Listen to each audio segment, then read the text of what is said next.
स्वागत। ऐरोली येथील sector 8 Muthoot finance समोर नवी मुंबई महानगरपालिका ऐरोली जी वार्ड व वाहतूक शाखेच्या हलगर्जीपणामुळे एका 9 वर्षाच्या बालकाचा अपघाती मृत्यू। ऐरोलीकर झाले आक्रमक। या दुर्घटनेला जबाबदार कोण असा सवाल ऐरोलीतील जनता करत आहे। तक्रारी येऊन पण त्याच्यावरती उपाय केला जात नाही। वाहतूक नियंत्रण मिळून पण तुम्हाला पत्र आले, तुम्ही त्याच्यावरती पण काय ऍक्शन घेतली नाही। तो कॉन्ट्रॅक्टर कोणी त्याला पण बोलून घ्या। कोणाकोणाला किती किती टक्केवारी दिली आम्हाला पण माहिती। वाहतूक नियंत्रण मिळून पण तुम्हाला पत्र आले, तुम्ही त्याच्यावरती पण काय ऍक्शन घेतली नाही। तो कॉन्ट्रॅक्टर कोणी त्याला पण बोलून घ्या। कोणाकोणाला किती किती टक्केवारी दिली आम्हाला पण माहिती पडेल। कुठे गेले? दीपकची मागणी आहे, लहान मुलांचा जीव गेला सरस्वती शाळेसमोर, त्याला 1.5 वर्ष आला। एवढी कार्यतत्पर महानगरपालिका आहे की रातोरात 1.5 वाजता तुम्ही काम करता, खऱ्या मागणीला 1.5 वर्ष का लागते? आपण 2 दिवसापूर्वीचा झालेला भयानक प्रकार जर बघितला असेल, एक खूप भयानक अपघात झालेला सेक्टर 8च्या सिग्नलवरती, त्यात एक 9 वर्षाच्या मुलाचा नाहक बळी गेलाय। तर हा एकच प्रकार नसून अनेक जागेवर असे प्रकार घडत आहेत, असे अपघात घडत आहेत जिथे नाहक बळी अनेकदा गेले जातात।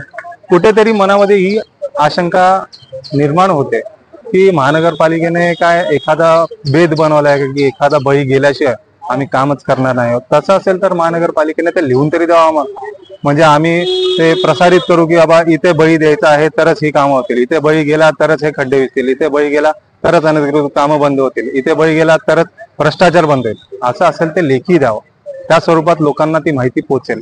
आणि नसेल तर हे जेही काही होत आहे, जे जे खड्डे बनले आहेत, जे वर खाली रस्ते आहेत, जे नियमाच्या बाहेर गेलेली कामं आहेत, त्याला सुरळीत आणायचा प्रयत्न महानगरपालिकेच्या सर्व अधिकाऱ्यांनी करावा, एवढीच आमची मागणी। दिनांक 25 जानेवारीला क्रिटिकल हॉस्पिटलच्या सिग्नलच्या इथे एक लहान मुलाचा अपघाती दुर्दैवी असा मृत्यू झालाय। आणि ह्या मृत्यूच्या जर कारण बघितलं आपण तर तिथे जे रस्त्यावरती असलेली जी व्यवस्था, म्हणजे जे खड्डे वगैरे पडले होते, आणि ह्याला मी सर्वस्वी कारणीभूत स्थानिक प्रशासनाचे जे अधिकारी आहेत यांना आणि जे कॉन्ट्रॅक्टर आहे त्यांना मानतोय।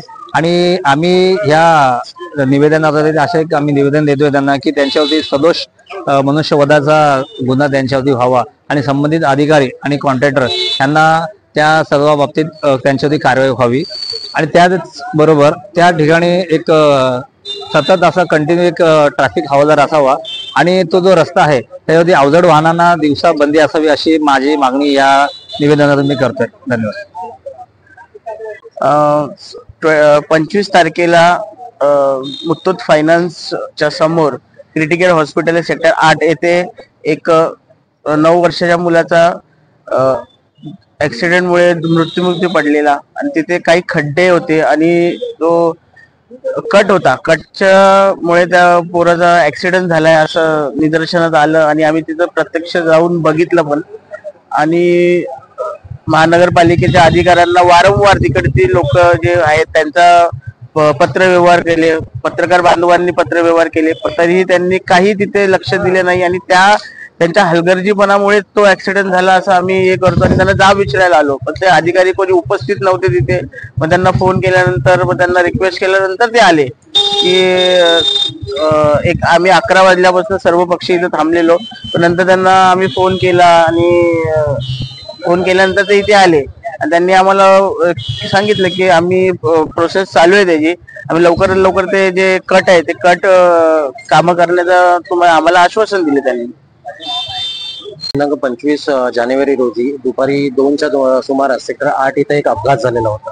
अतिशय दुर्दैवी अपघात होता आणि त्या अपघातामध्ये एक 14 वर्षीय मुलाचा त्यात मृत्यू झालेला होता। आणि हा अपघात झालेला होता तो तिथे पडलेल्या खड्ड्यांमुळे आणि तिथे जे रस्त्याची लेवल असते ती नसल्यामुळे हा अपघात झालेला होता। तर त्या संदर्भात आपण आज ऐरोली वॉर्ड ऑफिसला आपण पत्र देण्यासाठी आलेलो होतो। तर इथे सकाळपासून आपण वाट बघत होतो पण कुठलाही जबाबदार अधिकारी इथे आपल्याला दाद द्यायला हजर नव्हता। आता 2 तासांनी ते अधिकारी आलेले आहेत आणि त्यांच्याकडनं पण आपल्याला कुठलं ठोस अजून उत्तर मिळालेलं नाही।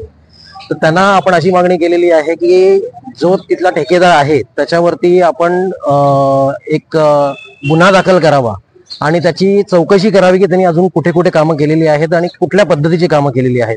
आणि अशीच जर निकृष्ट दर्जाची कामं तर त्यांनी केलेली असतील तर त्याला काळ्या यादीत आपण टाकून द्यावं।